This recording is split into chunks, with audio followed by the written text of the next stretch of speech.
Let's start, Randy, with just a touch. Second place finisher in the Bluegrass Stakes. Jerry can talk about his career in just a second. I want to talk about a kind of an interesting parallel between Just a Touch and his sire Justify. We saw Justify the video winning the Kentucky Derby, right?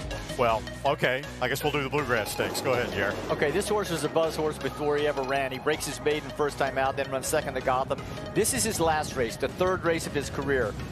Trainer Brad Cox thought he would be up close to the pace, but he didn't see any other speed in the race, but it did materialize. Top Connor in front, the gray horse went really fast, and Just a Touch was up there duking it out through pretty brisk fractions. So it didn't surprise anybody when he slowed down a bit late, and you could see Sierra Leone running by him.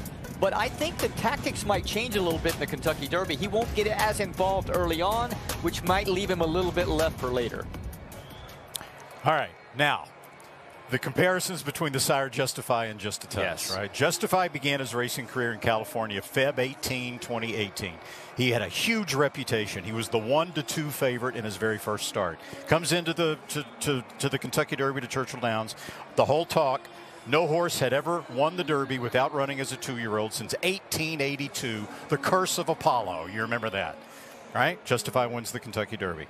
All right, now Just a Touch makes his first start in January. Huge reputation, 1-2 favorite in his first start. And now he comes into the Kentucky Derby, not having run as a 2-year-old like his sire, and trying once again to win with only 3 lifetime starts under his belt. So a lot of similarities between the two horses. And if you don't like Fiercest because of the gate stuff, and you don't like Sierra Leone because he's a closer and it has all that traffic to go through, this is your horse because he's tactical, doesn't need to be on the lead, got a high ceiling. We don't know how good he is with only 3 starts, and he won't be far off the pace. And in case you're concerned about the whole 3 lifetime starts before the Kentucky Derby, Mage last year, same thing. So you're saying he's the next Justify and the next Mage. I have my Derby horse, Just a Touch.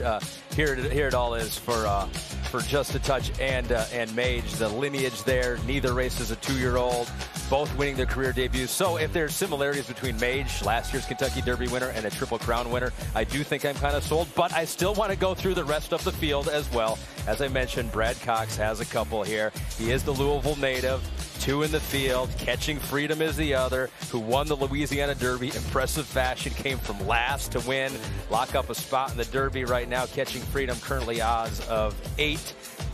Flavien Prat aboard for this one, Jerry. Yeah, I think the connections, Brad Cox and Flavien Prat found out something by mistake last time in the Louisiana Derby.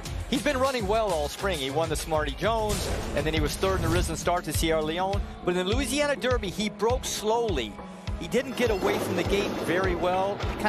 He just kind of broke flat-footed, got squeezed a little bit there, and to his credit, Flavien Prat, the jockey, did not hurry him. He was satisfied being back there. You can see Anna Marie is just in front of him. So Catching Freedom had never been that far back. So Flavien Prat just waits, makes that big sweeping move around the final turn, and he certainly had a huge blast. He didn't slow down mid-stretch like he did in the Risen Star. He was full of run late going by Catching Freedom, Anna Marie rather, even though he was being herded out in the track. Kind of an indirect way of finding out how a horse really wants to run. Yeah, in some of his earlier races, he had a reputation around the barn as being a bit of an underachiever. He'd get distracted and lose focus and all that. That was a new Catching Freedom that we saw in the Louisiana Derby. Yeah. How are the figs in that race? They're solid. Yeah. Yeah, they're solid, and he's on the way up, and that's the big thing.